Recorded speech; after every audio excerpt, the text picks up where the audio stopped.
오늘 주신 하나님 말씀은 시편 133편 1절로 3절 말씀입니다. 시편 133편 1절로 3절 말씀을 다 같이 한 목소리로 봉독하겠습니다. 보라, 형제가 연합하여 동거함이 어찌 그리 선하고 아름다운고, 머리에 있는 보배로운 기름이 수염 곧 아론의 수염에 흘러서 그의 옷깃까지 내린 같고, 헐몬의 이슬이 시온의 산들에 내린 같도다. 거기서 여호와께서 복을 명령하셨나니 곧 영생이로다. 아멘. 네, 오늘 같이 봉독한 시편 133편 말씀, 성전에 올라가는 노래, 우리가 계속해서 같이 살펴보고 있는데 시편 120편부터 134편까지 15편의 시편이 이제 성전에 올라가는 노래라는 제목이 붙어 있습니다.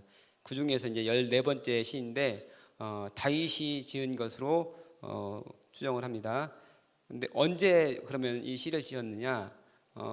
이스라엘이 블레셋의 법궤를 빼앗겨서 법궤가 없는 기간이 꽤 오랫동안 있었죠. 그리고 법궤를 다시 찾아왔지만 그거를 성막에 안치하지 못하고 계속 예루살렘에 오지 못하는 그런 상황이 있었는데, 드디어 두 번의 시도를 통해서 예루살렘으로 법궤를 가져오게 됩니다. 그리고서 다윗이 너무나 기뻐가지고 춤을 추면서 이제 기뻐했던 모습 우리가 같이 살펴보았는데, 다윗이 법궤를 예루살렘으로 가져오려 한 것은 하나님을 예배하고 하나님의 임재의 상징인 법궤가 오는 것, 그것에 대한 그런 기쁨과 그런 의미도 가지고 있지만, 나뉘어진 이스라엘 백성이 하나가 되게 하는 그런 생각도 가지고 있었습니다. 그래서 법궤가 있으면 자연스럽게 그곳에 사람들이 예배하러 올 것이고, 그러면 온 이스라엘이 하나가 될 수 있다는 그런 생각을 가지고 있었던 것이죠. 그래서 온 백성, 흩어져 있고 나뉘어져 있는 백성들이 하나가 되게 하는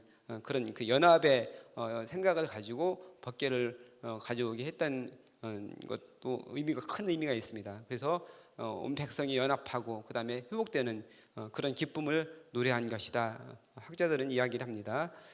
또 이제 그 예루살렘에 법궤가 있는 예루살렘의 성도들이, 많은 백성들이, 이스라엘 백성들이 올라가면서 성도들이 같이 주님 안에 교제하는 그런 모습을 상상하면서 올라갈 수 있는 것이잖아요. 그래서 이 시를 같이 노래하면서 그것을 이제 기대하게 했다, 이렇게 볼 수 있습니다.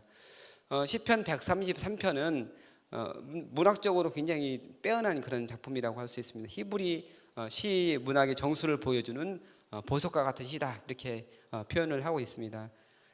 그리고 이제 다양한 이미지, 풍성한 이미지를 이 짧은 시 가운데서 보여주고 있는데, 우선은 시각적 이미지가 있어요. 그러니까 보면은 위에서 아래로 흘러내리는 그런 이미지가 있잖아요. 아론의 머리에 부은 그 기름이 수염을 타고 옷깃까지 흘러내리는 그런 이미지. 그 다음에 헐몬산에서 내리는 그 이슬이 시온에 있는 산들까지 내려오는 그런 이미지, 그런 시각적인 이미지가 있고, 그 다음에 이제 기름을 부으니까 이제 관유의 그 진하고 그 향기로운 그런 것을 느끼게 하는 거예요.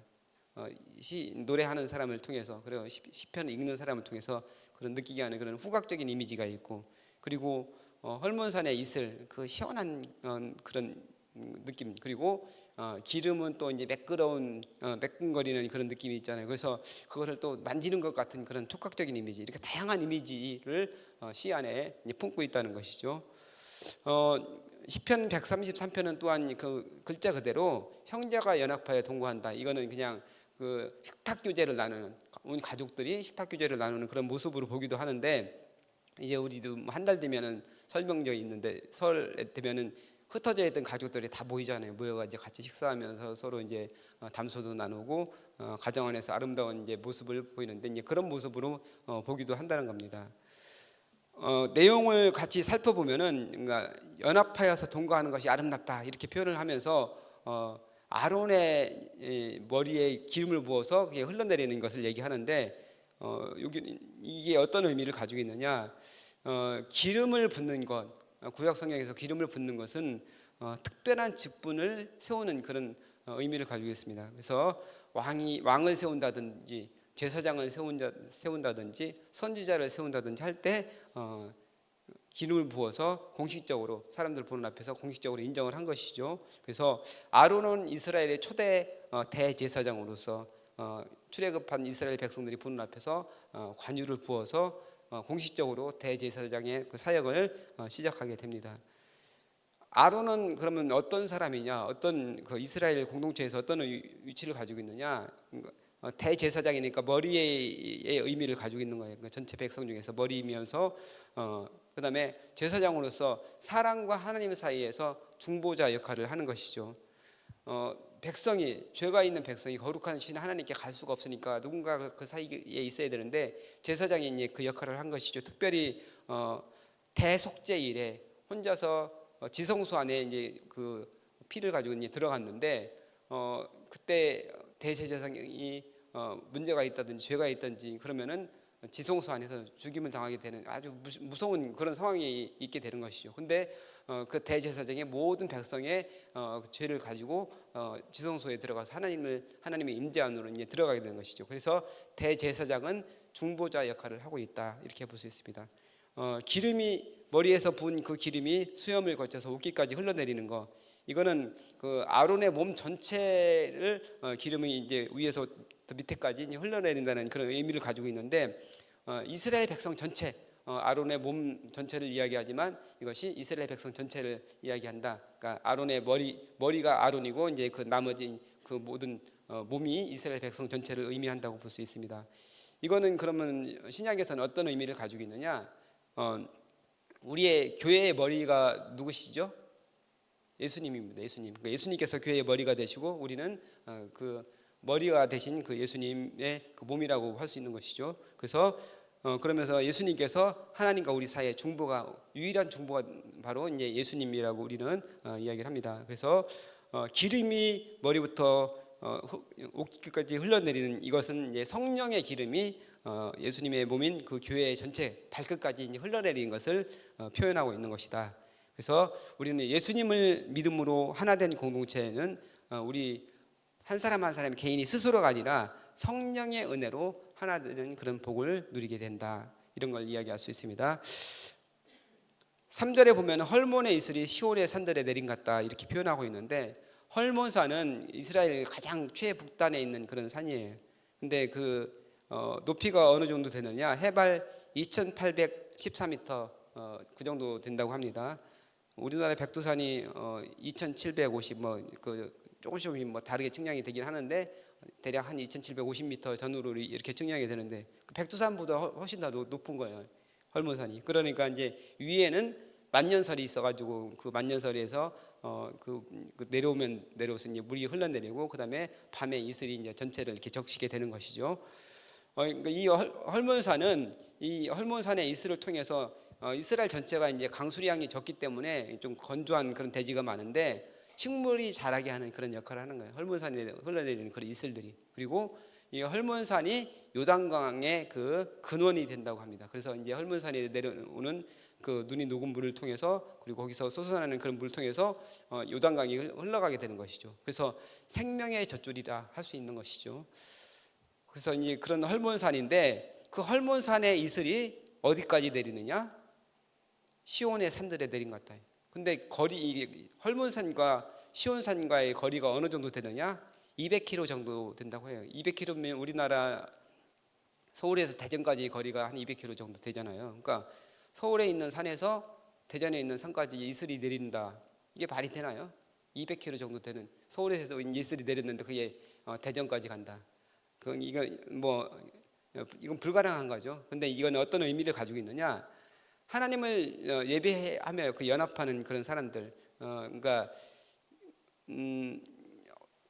헐몬산에서 시온산까지 그 이슬이 흘러내리는 모습, 그러니까 이스라엘 백성이 예루살렘을 향해서 명절에 올라가는 그런 모습을 표현한 것이라고 볼 수 있는데, 그러니까 하나님을 예배해서 연합하는 그런 공동체는 장소나 상황, 그 거리나 그런 어떤 한계를 초월해서 하나님의 복이 임한다. 그 이슬이 내린다는 것은 하나님의 은혜가 임한다는 걸 의미하거든요. 그래서 그런 복이 임한다는 걸 표현하는 것이죠. 그러면은 오늘 이게 대략적으로 지금 1절부터 3절까지 그 내용을 같이 살펴봤는데, 지금 이게 어떤 의미를 가지고 있냐, 우리에게 어떤 의미를 가지고 있느냐? 이제 우리 교회 공동체를 보면은 예수님의 머리가 된다고 아까 얘기했잖아요. 그래서 예수님의 머리가 되는데 우리는 성령의 은혜로서 예수님의 머리까지 자라야 된다.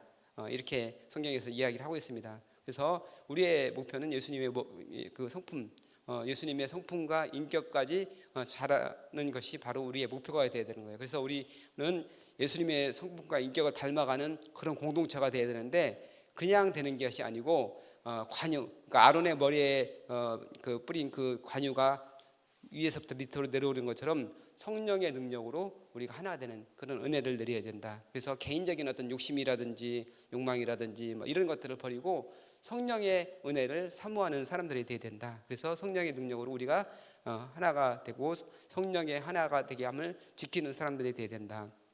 그다음에 두 번째는 계속해서 위에서 밑으로 내려오는 그런 이미지가 나오잖아요. 기름이 밑에 아론의 머리에 있는 기름이 밑에 수염을 타고 옷깃까지 내리고, 그다음에 헐몬의 이슬이 밑에 이제 예루살렘까지 이제 내리는 그런 그 이미지가 나오는데 은혜는 위에서 아래로 흐른다. 이것이 이제 자연적인 이치라는 것이죠. 높은 곳에서 낮은 곳으로 은혜가 흐르는데 성령의 그 기름이 교회 전체에 흘러야 된다. 그러니까 우리 교회에는 다양한 사람들이 있습니다. 여러 가지 계층의 사람들이 있고 성격도 다르고 직업도 다르고 또 출신 지역도 다르고 그다음에 정치적인 어떤 색깔이나 이런 것도 다 다른데 그런 것과 상관없이 전체적으로 성령의 기름이 성령의 능력을 통해서 전체가 하나가 돼야 된다. 그런 걸 의미할 수 있고, 그다음에 연약한 지체들, 낮은 곳에 있는 사람들, 그러니까 소외된 사람들, 그다음에 연약한 사람들, 뭐 아픈 사람들, 우리가 돌보아야 되는 그런 사람들을 우리가 성령의 능력을 힘입어서 그 사람들을 돌봐서 성령의 기름이 전체 교회 전체까지 다 흘릴 수 있도록 그렇게 해야 된다. 그런 의미를 가지고 있는 겁니다. 그래서 교회 안에 교회 공동체에 들어오고 싶은데 이제 특히 새 가족이 왔는데 잘 적응하지 못한다. 이 교회는 갔더니 막 거기 텃세도 심하고 여러 가지 막 그런 게 있어서 힘들다. 그러면 문제가 있는 것이죠. 그래서 성령의 은혜로 성령의 능력으로 하나가 되는 그런 공동체가 돼야 된다. 그리고 이제 마지막 절에 보니까 여호와께서 복을 명령하셨나니 곧 영생이로다 이렇게 하고 시가 끝나는데 영생이라는 거, 영생은 예수님의 은혜로 우리에게 주어지는 것이잖아요. 예수님을 믿는 사람들이 예수님의 은혜를 받아서 영생을 얻게 되는데 그 영생을 누리는 사람들, 그러니까 예수님의 생명을 함께 나누는 사람들이 바로 우리 이제 교회 공동체라고 볼 수 있는데 그냥 그러니까 우리가 사랑으로 하나가 된다, 친해진다, 뭐 이게 인간적인 의미로 친해진다는 게 아니고 우리가 믿음으로 신앙으로 예수님의 생명을 누리는 사람들이 되어야 된다는 거예요. 이게 무슨 얘기냐면은 우리가 서로 사랑하면서 영적으로 성장해야 된다는 걸 의미하는 거예요. 그러니까 우리의 분명한 목표가 있는 거예요. 예수님을 닮아가는 사람들이 되어야 되는 것이고 우리가 서로에게 선한 영향을 미쳐서 우리가 성장하는 그런 사람들, 예수님의 은혜로 우리가 그런 능력을 누리는 생명을 누리는 사람들이 되어야 된다. 그래서 우리가 좋은 사람들을 만나야 돼. 신앙이 좋은 사람들 우리가 그 사람들 배워가고 또 우리가 또 좋은 믿음의 친구가 되어서 서로에게 힘이 되어주는 그런 사람이 되어준다. 이렇게 오늘 말씀을 살펴볼 수 있습니다. 그래서 우리가 성령의 은혜 안에서 하나 되며 또 우리가 주님 머리 대신 예수님까지 자라가는 저와 여러분 되시기를 주님의 이름으로 축복합니다. 기도하겠습니다. 사랑이신 하나님, 믿음의 공동체에서 성령의 은혜로 하나가 되어 누리는 기쁨을 표현한 오늘의 시편 말씀대로 우리 공동체도 하나 되게 해주시길 원합니다. 기름이 흘러내리듯 이슬이 산들을 적시듯 성령의 은혜가 사랑이 우리 공동체의 가장 낮은 곳까지 흐르길 바랍니다. 내가 먼저 성령의 은혜를 경험하고 섬기고 낮아지는 모습을 통해 성령의 하나 되게 하신 것을 지키게 하여 주옵소서. 감사드리며 우리를 구원하신 예수님의 이름으로 기도하옵나이다. 아멘. 이 시간 다음과 같은 기도의 제목으로 기도드리겠습니다. 지금 들은 말씀이 내 삶으로 이어지게 하옵소서. 새해 주신 로마서 8장 28절의 말씀대로 합력하여 선을 이루는 복을 주옵소서. 캄보디아 티움꾼티어 양 치료가 잘 이루어지게 하여 주옵소서. 특히 오늘 오전에 피부 이식 수술을 합니다. 그 수술한 부위에 피부 개서가 와서 피부 이식을 하는데 여러분 특별히 기도해 주시기 바랍니다. 그 이식 수술 잘 되고 정상적으로 이제 우리 팀꾼띠와 양이 잘 나서서 고국으로 돌아갈 수 있도록 위해서 기도해 주시기 바랍니다. 육체와 마음의 질병으로 고통 중에 있는 지체들에게 주님의 치유와 회복의 손길이 임하게 하옵소서. 성도들의 직장 사업을 축복하시고 자녀들의 입시와 취업에 큰 성취가 있게 하셔서 원하는 곳에 들어가 나라의 지도자로 세워지게 하옵소서. 대통령과 정치 지도자들이 국정을 지혜롭게 운영하게 하시고 경제가 회복되게 하시며 이 땅에 하나님의 정의와 평화가 강물같이 흐르게 하옵소서. 공동기도문의 기도 제목과 여러분 가지고 나오신 각자의 기도 제목을 따라 기도하시다가 자유롭게 돌아가시기 바랍니다. 기도하겠습니다. 사랑하시는 아버지,